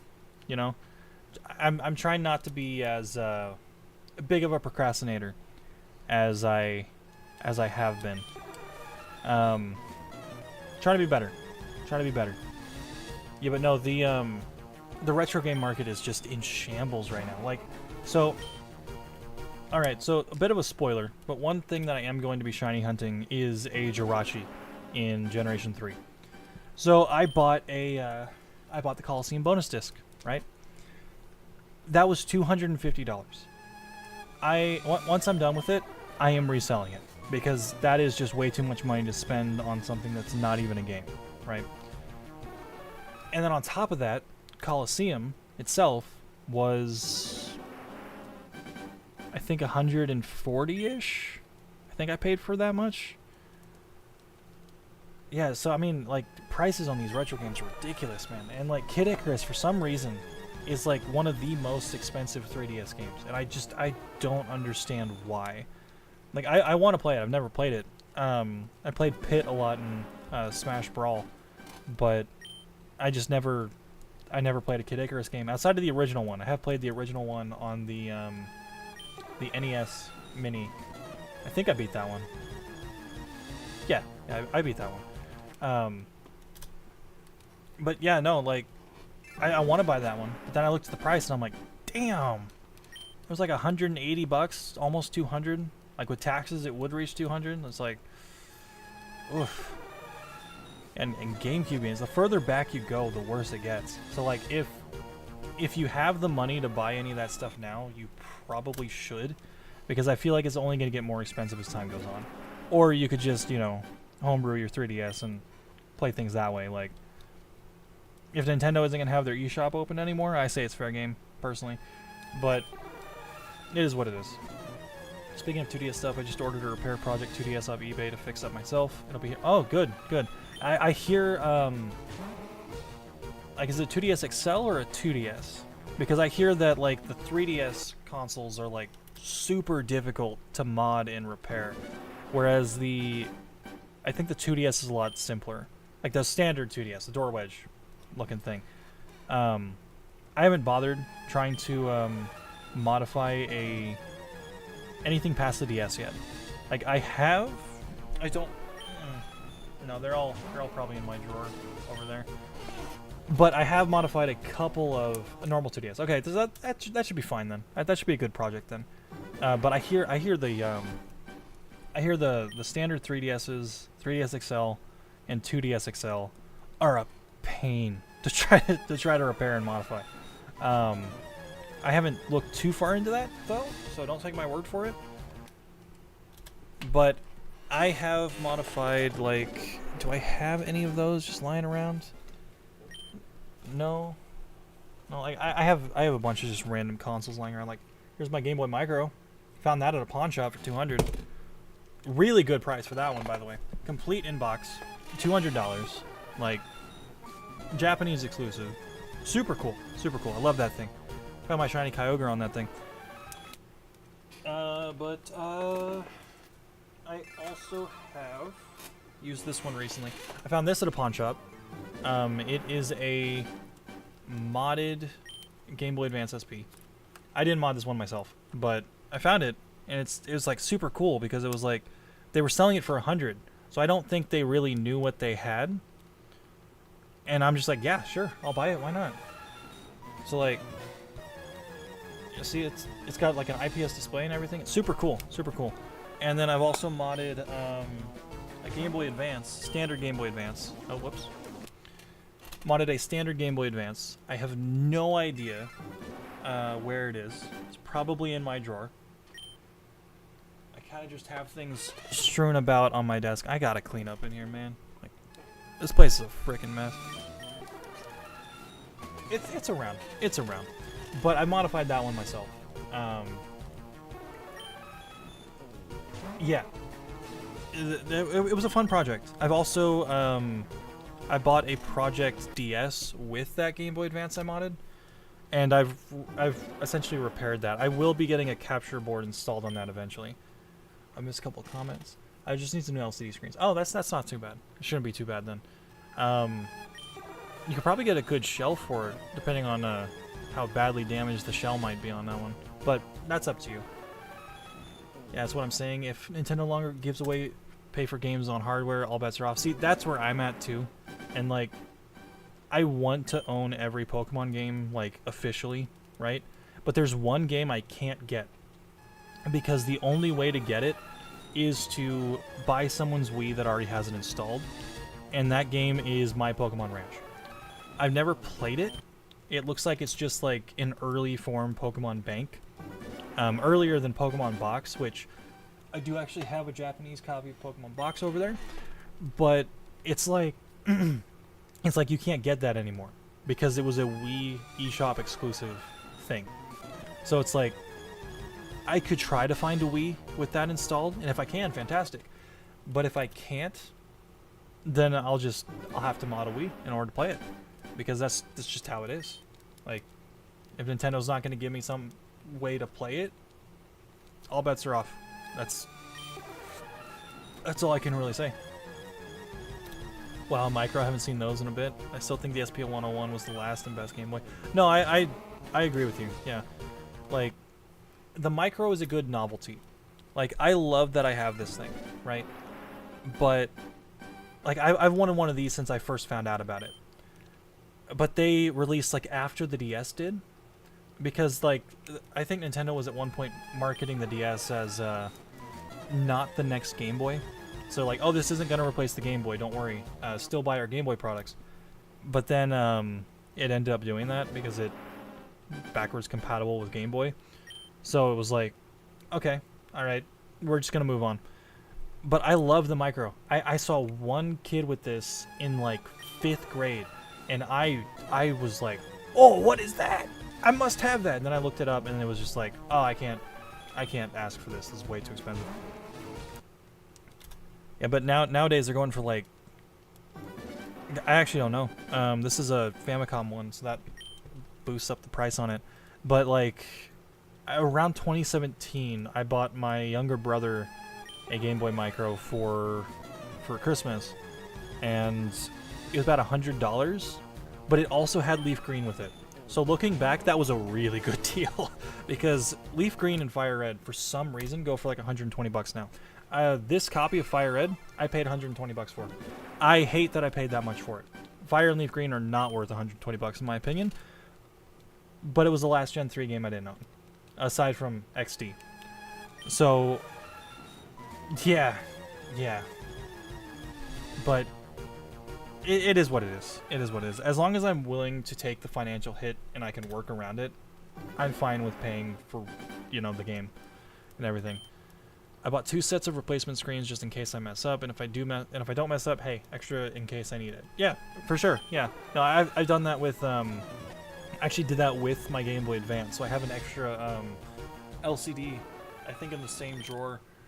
So yeah, no, it's good to have a backup just in case, especially if it's your first project,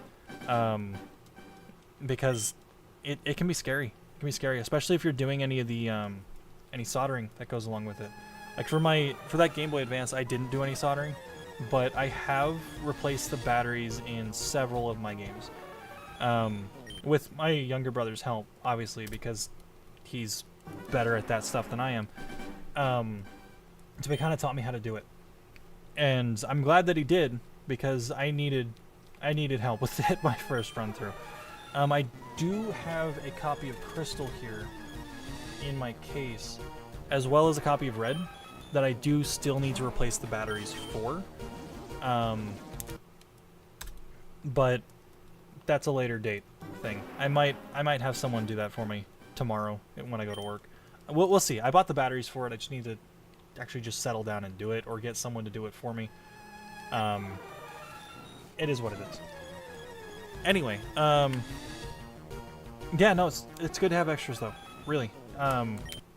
Especially if you can find them for cheap. Like, I don't know what the 2DS prices are going for nowadays, but I can't imagine they're that expensive. It's a classic third pillar statement. Give the DS GBA support and say it's going to be its own thing. Yeah, no, for sure. Like, I feel like that's what they did with the DS, but I don't fully remember. I wasn't like that far into it at that point in time. I was just playing whatever existed, right? And it's like I got my DS, and I'm like, oh, cool, I got a DS. My first DS was DS Lite, so I was behind on all of that. But yeah, I had another thought, and it's gone. be honest, the only Game Boy Micro I want is the Mother 3 Special Edition that was Japan exclusive, obviously. Just don't look at the prices, trust me on that. I'm kind of interested, actually. So I'm gonna do that once I get this next encounter going. So Mother 3 Game Boy Micro. Let's go to eBay. Mother 3. Oh, didn't type anything. Mother 3 Game Boy Micro. Ooh, yeah, that's quite a bit. Yeah, no, good luck. Good luck. The cheapest one I'm seeing on here is $435, and it doesn't have any in the box, the case or anything. But let me see how much the Famicom one is going for right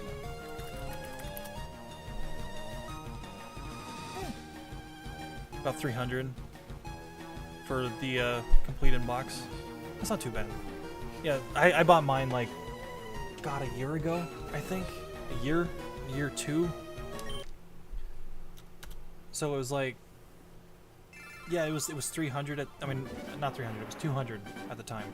So yeah, the prices are still going up on those. So I mean, if you can find a way to afford the things you want now, the sooner the better, personally. But if you can't, then definitely don't, like, you know, don't blow your bank account for it, you know? Yeah, but the last Generation 3 game I need, I have all of them. Every Generation 3 game, including Pokemon Channel.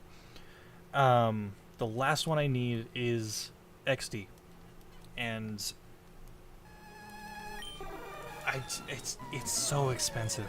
It's like $250 at least. Maybe $270. I don't remember. I haven't looked. I'll hate myself later when I look at that next paycheck. But I hate how pricey these games have gotten, right?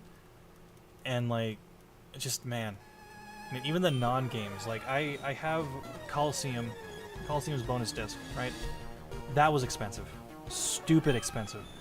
Part of me regrets buying it, but again, I'm gonna resell it at some point, so is what it is. I also have the Japanese bonus disc for Coliseum, since it gives a Celebi instead of a Jirachi.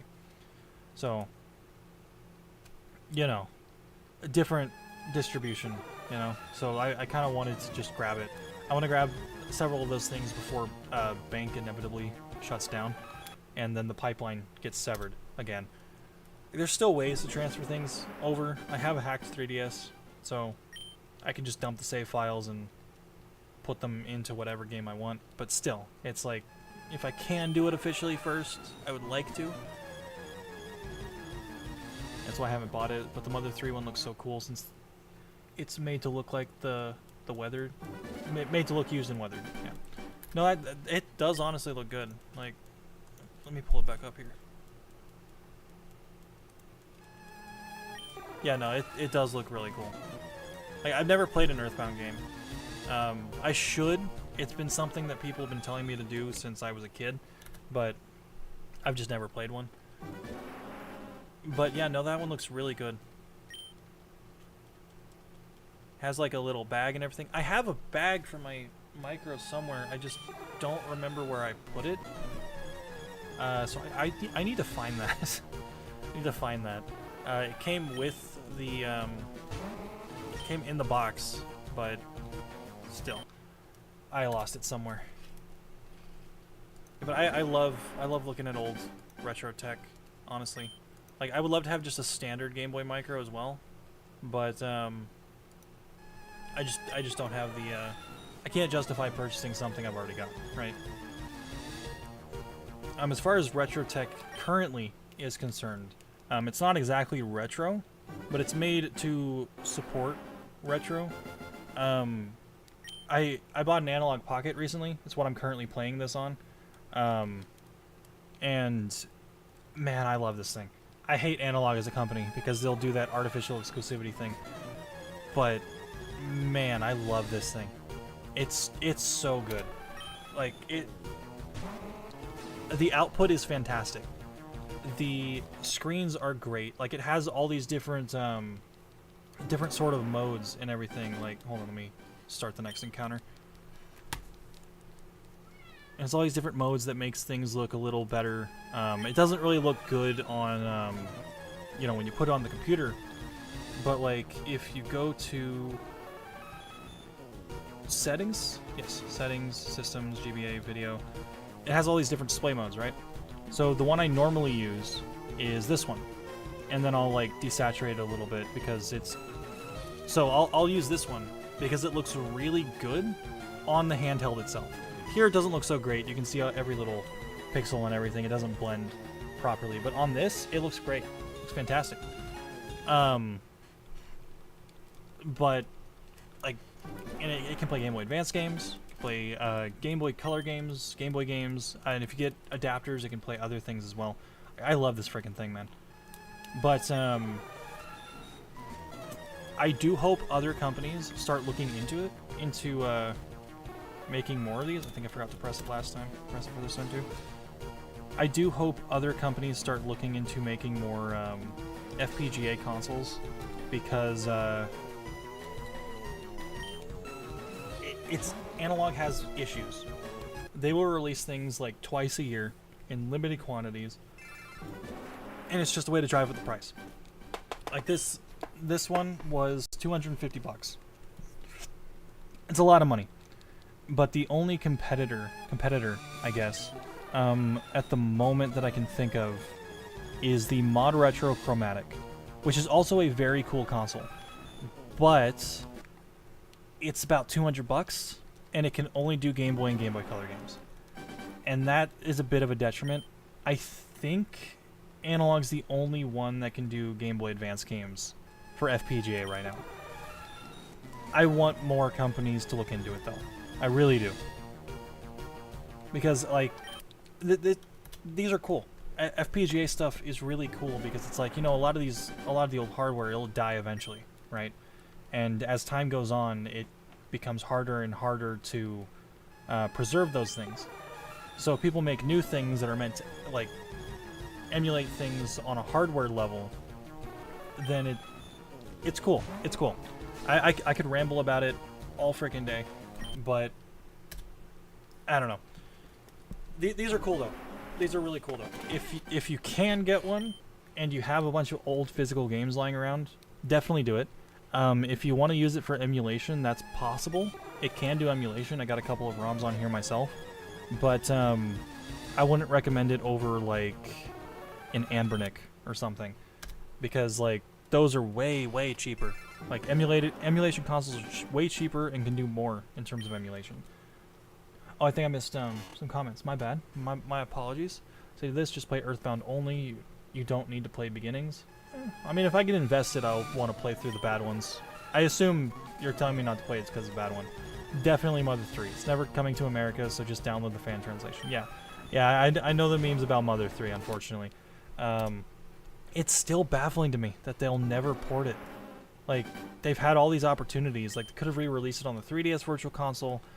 They could still put it on the Switch one. They could have put it on the Wii and the Wii U eShop, but they just don't. They just don't. I don't know why.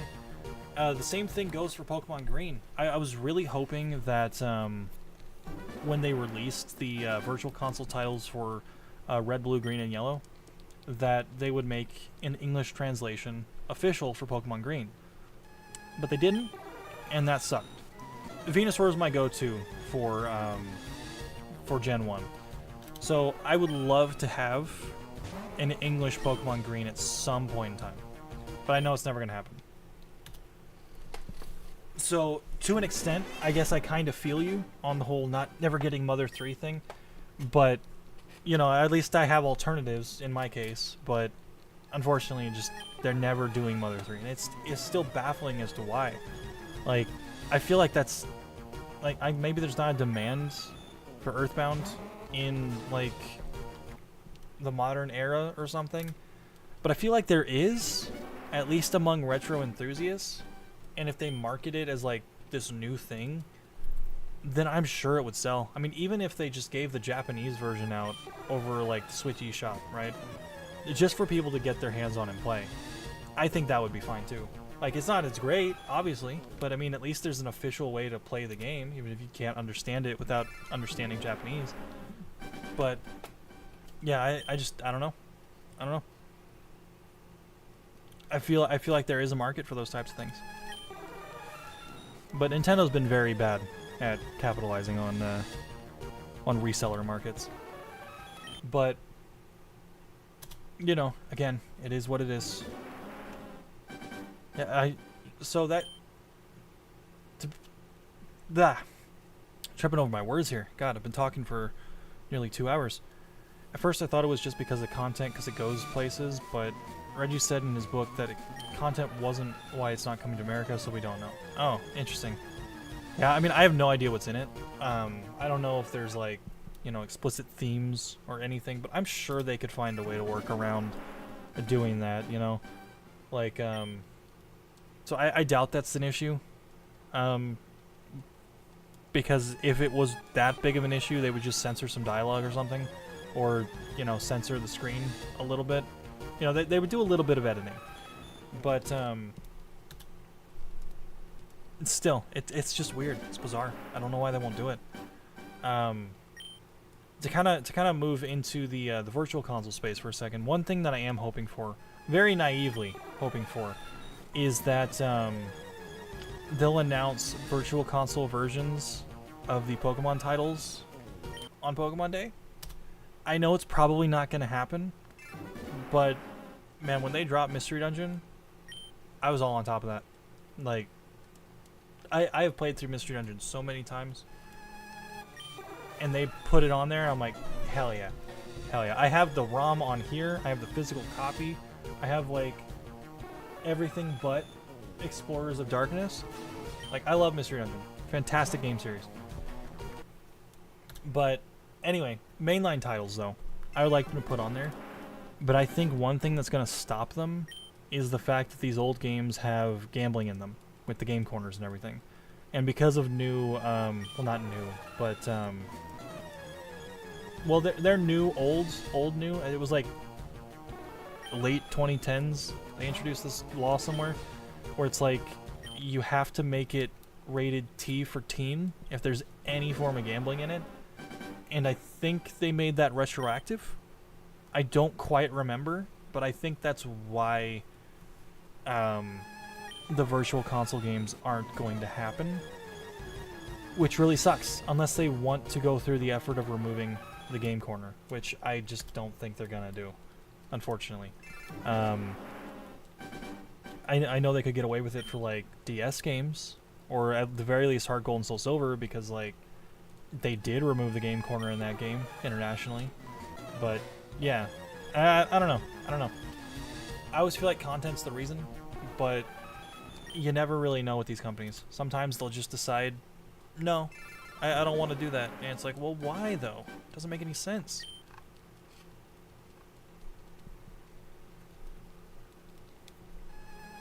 Probably gonna wrap it up here in a few minutes. Let's try to push it to at least 250. And then we'll call it quits for today anyway. I don't know when I'll be streaming again. I know in one of my previous posts I said I would be streaming in January, and it is technically February. But I have been busy, unfortunately. I'm playing a bunch of other games and spending time with friends, family, all that type of stuff. Working, obviously. But who knows? Maybe I'll stream. I'll do some late night streams, try to gauge how many people are alive at that time. Because I know there's analytics tell me that there are people in Europe who are watching. There are people in Canada. Canada's not really a good example. Yeah, there are people around the world that watch my videos from time to time, and I want to gauge where the most active people are, so I can try to not exclude, so I can exclude as few people as possible. But most of my viewers do come from the US, judging by the YouTube analytics. So we'll see what the best times for that is. Definitely don't want to stream while people are at work or school, I guess, because it's Pokemon and it's like, you know, kids game. But yeah, we'll see. I'll try to figure some kind of a schedule out. But yeah, it doesn't make sense now since Earthbound and Beginnings was rated T and they're still on the NSO drip feed. I think. Yeah, I don't know. I mean, is there gambling in it? That could be a reason. I doubt it, but that could be a reason. Yeah, but I don't know the content in the game. I don't know if they'd start going into like hell and blood and death and gore and all that, you know, edgy stuff. But I mean, I guess, you know, only time will tell. Maybe this time in 100 years they'll finally do it, right?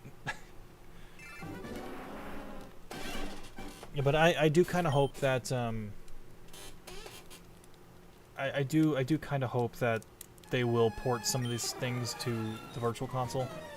But I want them to be ported with Pokemon Home support, obviously, because that's like, you know, I want to transfer things in and out of them, right? Well, since we're in the end game, I will say it's good to see you and hear you once more. It's good to hear from you too, honestly. Like, it really is. It's nice to see that some people are still around, even after I haven't done anything for like 5 years. So yeah, it's nice to see that some of you guys are still around. Mainly crude humor, whatever the hell that means. Well, I mean, it depends. I can't talk about some of that stuff on YouTube, obviously, but it depends on, I don't know whether things are sexual in nature, consent and everything. I think you know where I'm going with this, but it's things I can't discuss on YouTube because, you know, demonetizing Overlord, right? The yellow dollar sign, right? Or just the red one, I guess. I don't know. Not that I'm making much money off of these things anyway, but I'll probably make like a penny. I mean, it's a penny. It's a good penny. Why not? But yeah, no, we are kind of in the end game. Got about 4 minutes until I said I was gonna wrap it up. 3 encounters left till 250. Just probably where we'll stop for today. I don't know. I may stream sometime this week. It's just a matter of how I'm feeling after work. Because usually after work I go to bed. And I get off work at like 5 o'clock. On most days, anyway. Some days it's a little earlier, some days it's a little later. But most days it's, you know, averaging out, right? So I may stream around that time. But I also do tend to just fall asleep. Because I'm tired. I'm getting old. And I am tired way too consistently. Part of that could be depression, but I don't know what depression feels like anymore. So like, apparently depression isn't just like super sad all the time. So I don't fucking know. I don't know, man. All right, final encounter. Are you green? He's not green. All right, that'll do it for today.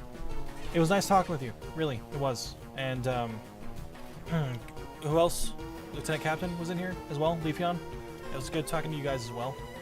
Or not as far as I know, Earthbound doesn't have things like that. It's just other things people say using 90s vernacular. Now Mother 3, yeah, no spoilers. Yeah, fair enough. Yeah, those are games I do plan on looking into at some point. When that is, though, I don't know. But it's about 7 o'clock, so I'm going to call it quits. Again, it was nice talking with you guys. Thank you for showing up. I really do appreciate it. You know what people say, right? People have been like, I've been streaming to one guy for a whole year before it finally kicked off, so I'm going to try to be that guy this year. I'm going to try to be the guy who streams to, like, you know, a small crowd of people and see if it goes anywhere. If it doesn't, oh well. I still get to meet you guys. People who do come by, I appreciate you. Love the Piplup Squishmallow. Thank you. That was a Christmas gift from my sister. It's blocking my childhood Pikachu plush, actually. She's behind it somewhere. Anyway, I'm going to call it quits for tonight. I'm surprised I was able to yap for as much as I did. Hopefully, I was at least a little bit entertaining. But, yeah, I will see you probably next weekend. Maybe during the middle of the week, but again, we'll see. Alright. Have a good one.